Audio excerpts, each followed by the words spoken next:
이번에 저희가 준비한 두 번째 이야기입니다. 이재명 대표와 FC 후원금 그리고 검찰의 수사 내용 좀 살펴보겠습니다. 주제 공개합니다. 이재명과 FC 후원금, 이화영이 끌어온 돈. 오늘 여러분들 보도에 따르면 이화영 전 부지사가 부임하고서 굴러들어온 돈이 누구 돈이냐.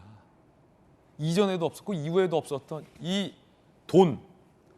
돈덩이, 돈다발, 요 돈. 여러분 어떻게 생각하십니까? 이 돈을 주목하라. 돈을 주목하라. 돈. 이화영 부임 뒤 실적 37억으로 껑충. 동아일보 보도입니다. 단독 보도입니다. 2018년에서 2020년 1월 이화영 경기도 평화부지사 재직 3년간 아태평화교류협회가 쌍방울과 여러 커넥션이 제기됐잖아요. 그 아태협이 급부상한 건 맞죠. 명백한 팩트죠. 근데 아태협의 후원 돈, 아태협에 들어온 후원 금액, 돈, 이게 수상하다라는 동아일보 보도입니다. 쌍방울과 KH그룹이 2018년에서 2020년간 이화영 재직 기간 동안 총 기부금이 17억 7천만 원입니다. 그런데 2017년에 빵원이었습니다. 빵원. 후원을 안 하다가 이화영 재직 기간간 17억 7천. 경기도 2018, 2019년 국제대회 북한 지원 등의 이유로 보조금 20억 6천만 원. 아태협이 후원받은 금액이 갑자기 37억만 원으로 껑충 뜁니다. 이화영 부지사 일 잘했네 라고도 볼 수는 없는 이야기가 이화영 부지사가 아태협 회장입니까? 아니라는 거죠.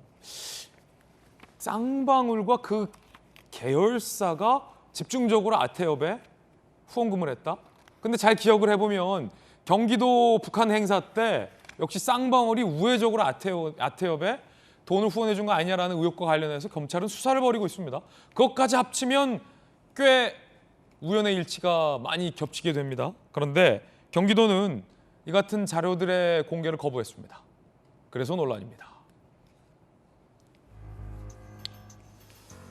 경기도청이 남북교류협력사업추진과 남북관계발전에 중대한 장애 요인이 될 수도 해서 자료 공개를 거부했습니다. 아태협 지원 관련한 경기도 예산 자료를 요구했는데 정육진 변호사님.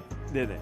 잠시 후에 좀 질문 드리고 먼저 부지사, 서울시 부시장을 지내신 김영주 의원님, 저 기간이 수상하다는 겁니다. 동아일보 보도는 아태협이라는 단체가 갑자기 이화영 부지사 때 급부상을 하더니 급기야 이화영 부지사 재임 기간 동안 아태협에 후원하는 후원금이 쌍방울에서 이만큼, 경기도에서 이만큼. 근데 알고 봤더니 아태협이 원래 북한 관련 행사하는 데도 아니더만요. 근데 지금 경기도에서는 관련 예산을 당시 자료를 공개할 수 없다라고 하니까 답답한 노릇입니다. 아마 이제 그 당시가 그 이화영 지사가 들어올 즈음에서 2018년에 동북아 평화경제협회라는 것들을 만들었고요.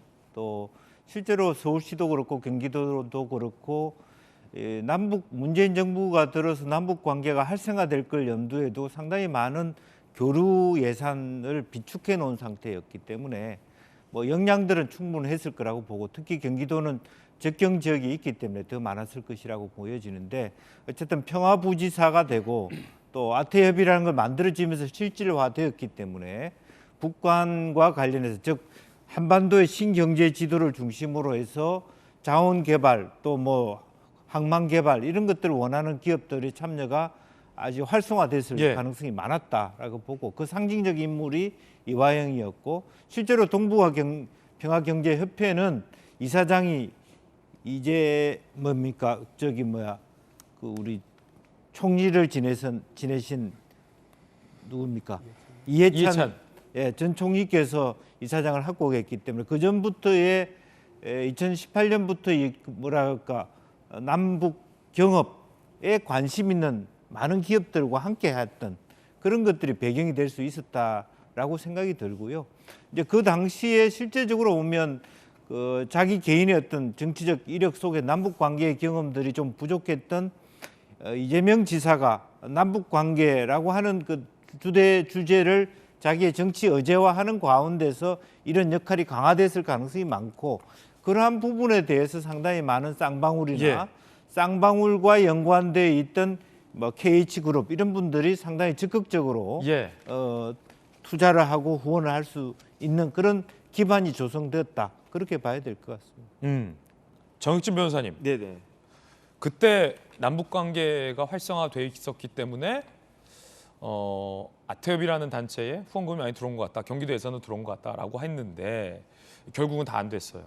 다 안 됐고 그 이전에 쌍방울은 아태협을 지원한 적이 없었습니다. 결국 연결고리는 이화영 부지사 재임 시절 동안 이 후원금이 쏟아졌다라는 거고 이 구조가 비슷한 게 성남 FC에 쏟아졌던 후원금도 이재명 지사가 구단주로 있을 기간에 막대한 후원금이 쏟아졌다라는 게 굉장히 좀 유사하긴 한데 뭐 이게 뭐 불법은 아니니까 현재로선 어떻게 보세요? 그래서 제가 이제 아태평화교류협회인가 그럴 거예요. 어떤 데인지 봤더니 2012년도에 설립된 그냥 민간 사단 법인이거든요. 예.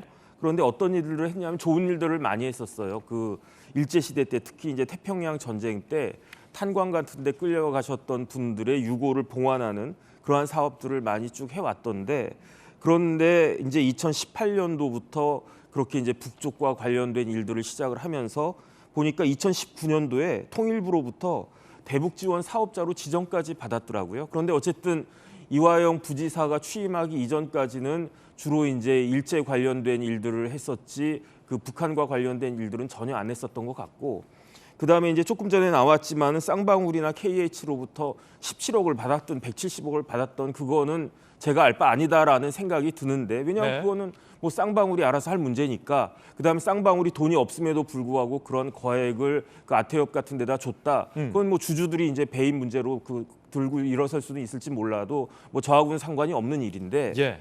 문제는 경기도가 20억을 줬다는 거예요. 그 20억이 보조금으로 줬다는 거거든요. 그런데 보조금 관리법이 있어요. 보조금 관리에 관한 법률이 있는데 그 법에 따르면은 그 보조금은 용도 외로 사용할 수 없도록 되어 있고 그 보조금을 경기도 같은 보조금을 지급한 데서 관리하도록 되어 있었다는 이야기죠. 그래서 경기도 의회에서 그 경기도 의원이 그 부분에 대해서 해명을 하라고 했던 것 같은데 그 부분에 대해서 자료를 제출하지 않겠다라고 하는 것은 그것은 굉장히 부적절하다. 어쨌든 국민의 세금이 20억씩이나 되는 그 큰 세금이 저런 그 단체에게 그 대북 관련된 그런 경험이 없는 단체에게 이렇게 흘러 들어갔다라고 하는 게 과연 그 돈이 적절하게 제대로 쓰였는지 그 부분은 꼭 확인을 하고 그것부터 확인한 다음에 그 다음에 이제 다른 문제들도 또 더 들여봐야 되는 것이 아닌가 저는 그런 생각이 듭니다. 예. 경기도가 남북 관계에 장애를 줄 수 있기 때문에 공개할 수 없다라는 명분 내세운 것과 관련해서 논란이 많던데 그건 어떻게 보세요? 글쎄요, 이제 그거는 아태협에게 후원한 경기도 예산 자료를 공개하면 네. 남북 관계에 중대한 차질이 생길 수가 있다. 지금 이미 남북 관계가 중대하게 차질이 있지 않습니까? 막 미사일을 막 쏘고 그러는데 뭐 그거 가지고 더 나빠질 거라고 저는 지금 남북 관계는 거의 바닥이 아닌가 그 생각이 들고요. 그다음에 우리나라는 이제 그 문 대통령이 만약에 진짜 비핵화를 이루어내셨다면 우리나라 최고의 대통령 중에 한 분으로 진짜 그럴 수 있었을 것 같은데 북한은 비핵화 같은 거 전혀 그 관심도 없다는 이야기 아니겠습니까? 그다음 뭐 대통령의 지금 현직 대통령에 대해서 뭐 인간 싫다는 등 이렇게 이야기하고 있는 마당인데 그런 명분을 가지고 우리나라 세금이 쓰였던 것에 대해서 밝히지 못하겠다라고 하는 것은 언어의 도가 끊어진 언어 도단이 아닌가 저는 그런 생각이 듭니다. 이 후원금이 순수한 후원금이라면 문제될 게 전혀 없잖아요. 쌍방울이 좋은 일하는 아태협에 정상적으로 후원했다면 문제될 게 없습니다. 미담입니다. 오히려 세금 깎아줘야 할 일입니다. 그런데 쌍방울이 법인카드를 제공하고 차량 세대를 제공했잖아요. 그게 순수한 후원이 아니잖아요. 부지사에게 쌍방울 법인카드를 주고 그 법인카드 사용 내역이 쌍방울로 해서 회장님, 부회장님 다음에 3등이라는 건 순수한 내용이 아니잖아요. 이건 세금 깎아줄 일이 아니잖아요. 그러면 아태협에 했다라는 이 막대한 후원금이 순수한 후원금이라고 보세요? 그러니까 의심이 많이 드는 거죠. 뭐 후원금이 아니라면 어떤 용도가 있을 수 있는 가능성이 있다고 보십니까? 제가 법률적으로. 봤을 때는 이제 회사들은요 영리법인이에요. 쌍방울이든 뭐 지금 문제가 되고 있는 성남 FC 관련된 여러 회사들이든 회사는 삼성도 마찬가지입니다. 돈을 버는 거예요. 그게 목적이거든요. 그래가지고 어느 정도 내가 투자를 저런 거, 뭐 법인카드도 투자라고 볼 수 있으니까 이렇게 투자를 했을 때 그 대비 훨씬 더 많은 이익이 창출될 수 있을 것이다라고 했을 때 그렇게 돈을 내는 거지.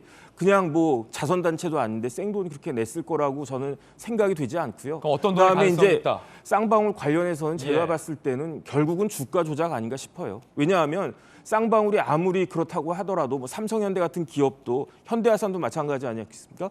북한을 상대로 해가지고 실질적인 이익을 창출하는 것은 무지무지하게 어려운 일이고 결국은 쌍방울은 북한과 어떤 일이 있을 거다라는 식으로 일반 그 투자자들을 현혹시켜가지고 그렇게 해서 막대한 그 시세 차익을 보려고 한 것이 아닌가 저는 개인적으로는 그런 생각을 하고 있습니다. 정익진 변호사님 개인적인 생각이다라는 말씀드리겠고 주가 조작 의혹 관련해서는 뭐 검찰 수사와 무관하다라는 말씀드리겠습니다. 자 그런가 하면 이 쌍방울이 후원했다라는 금액이 정말로 순수한 후원금일지 아니면 다른 목적의 검은 돈이일지는 검찰이 밝혀내야 할 상황이라고 보시고 국민 여러분들은 어떻게 생각하십니까? 순수한 후원금 미담이라고 보십니까? 치적 사업이라고 보십니까? 잘했다라고 보십니까? 아니면 어딘가 이상한 돈의 흐름이라고 보십니까? 여러분의 생각도 상당히 궁금해집니다.